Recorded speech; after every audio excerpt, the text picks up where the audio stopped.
नमस्कार दोस्तों। आज इंडिया और साउथ अफ्रीका का मैच होना है। सुपर 8 का इंडिया का ये पहला मैच होगा और क्या चैलेंजेस होने वाले हैं इंडिया के लिए और टीम में क्या चेंजेस कर सकते हैं उसके बारे में बात करेंगे। और कल पाकिस्तान का मैच था न्यूजीलैंड के साथ जो कि वॉश आउट हुआ है। अब वो वॉश आउट होने से टेबल पे क्या फ़र्क पड़ता है उस पर स्टार्ट करते हैं। ये मैच इंडिया के लिए सबसे टफेस्ट होने वाला है बिकॉज अभी जो भी टीमें आप सुपर 8 में देख रहे हैं, मुझे लगता है कि सबसे टफ टीम साउथ अफ्रीका है। अनबीटन रही है और जिस तरीके से वो लोग खेले हैं वो जबरदस्त खेले हैं। और इंडिया को अगर देखें, इंडिया का बेस्ट टीम अभी तक नहीं आया है। वो अपना अभी बेस्ट टीम खेले ही नहीं है। अभी पीछे सारी टीमों के खिलाफ फंसे हैं। अगर आप पाकिस्तान की टीम को छोड़ दें, पाकिस्तान के सामने ठीक खेले थे, लेकिन उसके अलावा सारी टीमों के खिलाफ जो इनका बैटिंग है वो थोड़ा कोलैप्स होता दिखा है। स्ट्राइक रेट डाउन रहा है। चाहे आप तिलक की और सूर्य की बात कर लें, वो एक प्रॉब्लम एरिया रहा है। और उसके अलावा बाकी बैटिंग ऑर्डर्स भी देखें आप, थोड़े रन तो आ रहे हैं लेकिन जितना रन बनने चाहिए उतने रन नहीं बन पा रहे हैं। तो वो थोड़ा सा देखना पड़ेगा इंडिया। बात तो सही है। इंडिया चाहेगा कि ये मैच जीतकर मोमेंटम वो अपने पा सकें, क्योंकि अगर वो ये मैच जीतते हैं तो यहाँ से उनका रिदम बन जाएगा। और आगे की जो टीमें हैं, चाहे आप जिम्बाब्वे के खिलाफ खेलेंगे, फिर आप वेस्ट इंडीज़ के खिलाफ खेलेंगे, वो थोड़ा सा फिर ईजी होने वाला है इंडिया के लिए, क्योंकि साउथ अफ्रीका से तो फिर नीचे ही आती है वो टीमें। लेकिन ये मैच सबसे इम्पोर्टेंट होगा कि यहाँ पर इंडिया किस तरीके से खेलता है। उसके बाद आते हैं अभिषेक शर्मा। अभिषेक शर्मा के बारे में ज़्यादा चीज़ें नहीं है कि ठीक है, वो पिछले 3 मैचेस में 0 पे आउट हुए हैं, लेकिन फॉर्म का हालिया सवाल है नहीं। वो हमें पता है, एक बार रन आने बैट से स्टार्ट हुए उसके बाद फिर वो तबाही मचाएंगे, तो वो ज़्यादा एक कंसर्न एरिया नहीं है। अभिषेक शर्मा बेसिकली फंसते हैं ऑफ स्पिनर पे। ऑफ स्पिनर की अगर बात करेंगे, सारी टीमों ने वहीं पे टारगेट किया है उन्हें, तो वो अपना प्लान ऑफ एक्शन लेके आ रही है, क्योंकि अभिषेक शर्मा सबसे घातक बैट्समैन है। तो सारी टीमें प्लान करके आती हैं। अगर आप ऑफ स्पिनर की बात करेंगे तो साउथ अफ्रीका के पास सिर्फ एक ऑफ स्पिनर, वो है एडम मार्करम।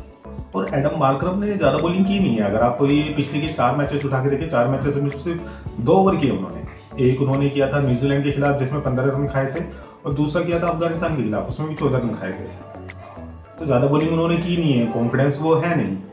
तो मुझे लगता नहीं कि ज़्यादा बॉलिंग वो कर पाएंगे। 2-3 ओवर करेंगे, ज़्यादा से ज़्यादा करेंगे। तो अगर गलती से वो अभिषेक के अलावा किसी और के सामने पड़ते हैं तो वो उन्हें मैक्सिमाइज करेगा, क्योंकि वो उनके छठे 7वें बॉलर ऑप्शन। और बात करें अगर लिंडे और महाराज की, तो वो दोनों लेफ्ट आर्म स्पिनर है। और लेफ्ट आर्म स्पिनर को लेफ्ट हैंड बैट्समैन बड़े अच्छे से खेलता है। और इंडिया में अगर देखें तो सिर्फ 2 राइट हैंड ही है, बाकी सारे तो लेफ्ट ही हैं।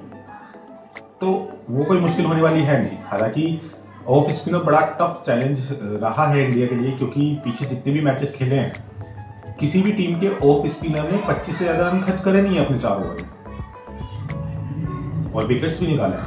तो ये एक चैलेंजिंग है इंडिया के लिए, लेकिन घबराने की बात नहीं है, क्योंकि साउथ अफ्रीका के पास वो ऑप्शन है ही मार्करम को छोड़।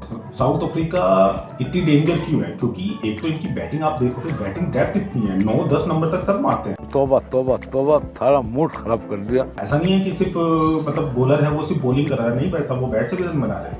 तो 9-10 नंबर तक आप उनकी बैटिंग है, उसके बाद अगर बॉलिंग में आ जाए तो पेस इनका जो है वो मेन बॉलिंग अटैक है। चाहे आप रबाड़ा की बात करें, चाहे आप Lungi Ngidi, Marco Jansen, Linde, Keshav Maharaj और मार्करम, तो बॉलिंग ऑप्शन काफ़ी है। पेस इनका मेन अटैक रहा है। और मुझे लगता है कि इस मैच में लिंडे तो शायद नहीं खेलेंगे, महाराज और मार्करम बॉलिंग करा सकते हैं, उनकी तरफ से स्पिन आएगा। बाकी फास्ट बॉलर को तो आप अच्छा खेल ही रहे हैं, फास्ट बॉलर आपके लिए कोई प्रॉब्लम है ही नहीं। इंडिया की बैटिंग में अभिषेक शर्मा आज रन बनाएंगे। ईशांत शर्मा फॉर्म में है, उनकी कोई दिक्कत है ही नहीं। सिर्फ तिलक वर्मा और सूर्य कुमार यादव स्ट्राइक रेट थोड़ा सा बेटर करने की जरूरत है। आप 120-130 के स्ट्राइक रेट से नहीं खेल सकते। और आप पीछे आप खेल के आए हो, पीछे आप 200-250 के स्ट्राइक रेट से दोनों रन बना देते, मतलब कोई नहीं बख्श रहा था। सारे के सारे बैट्समैन उसी स्ट्राइक रेट से रन बना रहे थे। तो आप ज़्यादा प्रेशर लेकर चल रहे हैं शायद, इसकी वजह से वो स्ट्राइक रेट डाउन हुआ है। तो मुझे लगता है कि थोड़ा सा एक वहाँ पर इंप्रूवमेंट की जरूरत है। बाकी आप ओवरऑल चीज़ें ठीक है। इंडिया की अगर बात करेंगे, मुझे लगता है सिर्फ एक चेंजेस आपको देखने को मिलेगा, वोशी जाएंगे, वोशी की जगह अक्षर वापस आएंगे। अक्षर एक बेटर ऑप्शन है, चाहे आप बैटिंग की बात कर ले, चाहे आप बॉलिंग की बात कर ले। विकेटें निकाली है उन्होंने और अच्छा खेल रहे हैं, और टीम के वाइस कैप्टन है। बॉलिंग जो होने वाला है इंडिया का, मुझे लगता है कि बुमराह, अर्शदीप, वरुण चक्रवर्ती, अक्षर पटेल, हार्दिक पांड्या, शिवम दुबे, अगर जरूरत पड़ती है तो मुझे लगता है कि अभिषेक से भी आपको बॉलिंग करा लेनी चाहिए। विकेटें हैं उनके नाम, लेकिन आपने उनका यूज ही नहीं किया है वर्ल्ड कप में। तो वो एक थोड़ा सा पॉइंट होने वाला है कि आप किस तरीके से उनको यूज करते हैं। ये बैटिंग वो बंदा बढ़िया करता है, लेकिन बॉलिंग भी जब आपके पास ऑप्शन है तो यूज़ क्यों ना किया जाए। तो खासतौर से जहाँ आपको स्पिनर्स की जरूरत पड़ती है तो अभिषेक भी ठीक कराते हैं। तो ये मैच इंडिया डेफिनेटली जीतेगा और इस मोमेंटम के साथ आगे बढ़ेगा।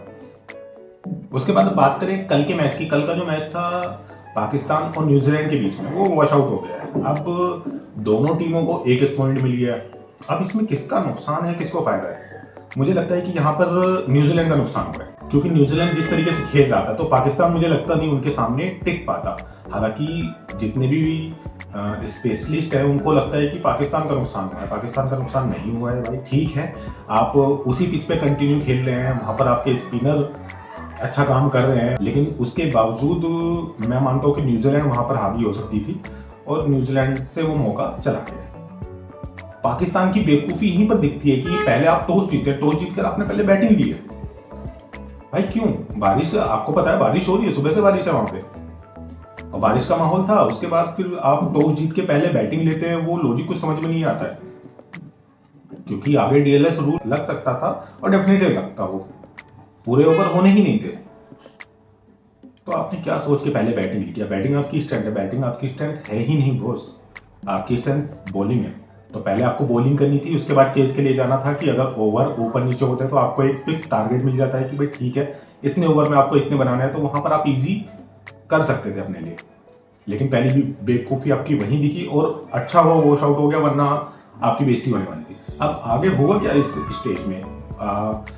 आगे के जो मैचेस हैं, हर टीम के 3-3 मैचेस होने हैं, इनका एक मैच वॉश आउट हो गया और आगे के जो भी 2 मैच होंगे वो दोनों मैच जीतने कंपलसरी होंगे, चाहे वो श्रीलंका के साथ हो और इंग्लैंड के साथ हो। और श्रीलंका को हराना इतना आसान होने वाला है नहीं, आप उनके होम ग्राउंड पे खेल रहे हो, ठीक है, आपके पास एडवांटेज है, स्पिनर्स है, लेकिन श्रीलंका आपको बख्शेगा नहीं। इंग्लैंड को मैं मान सकता हूँ कि इंग्लैंड थोड़ा सा इस वक्त अनबैलेंस सा चल रहा है, तो इंग्लैंड एक इजी टास्क हो सकता है, लेकिन श्रीलंका को आप नहीं हरा सकते बॉस।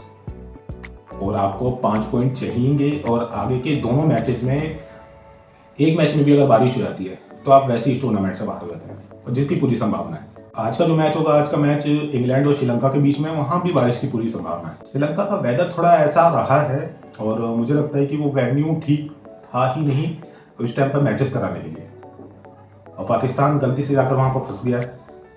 गलती से तो क्या कह रहे, वो जानबूझकर वहाँ पर गए। अगर आज का मैच भी वॉश आउट हो जाता है तो बड़ी दिक्कत होने वाली है, फिर पॉइंट्स टेबल बड़ी इधर उधर चीज़ों में फंस जाएगा कि आपको सेमीफाइनल के लिए करीब 5 पॉइंट चाहिए होते हैं। 3 मैचेस आप खेल रहे हैं तो कम से कम 4 पॉइंट्स के साथ आप आगे जाएंगे, वहाँ पर रेट मायने रखिएगा। कल का मैच वॉश आउट होने के बाद 1-1 पॉइंट तो मिल गया है, लेकिन रेट तो अब 0 है, तो वो एक माइनस पॉइंट रहा मुझे लगता है न्यूजीलैंड के लिए। और पाकिस्तान इस स्टेज से तो आगे नहीं बढ़ पाएगा सेमीफाइनल, तो आप सोचिए भी मत।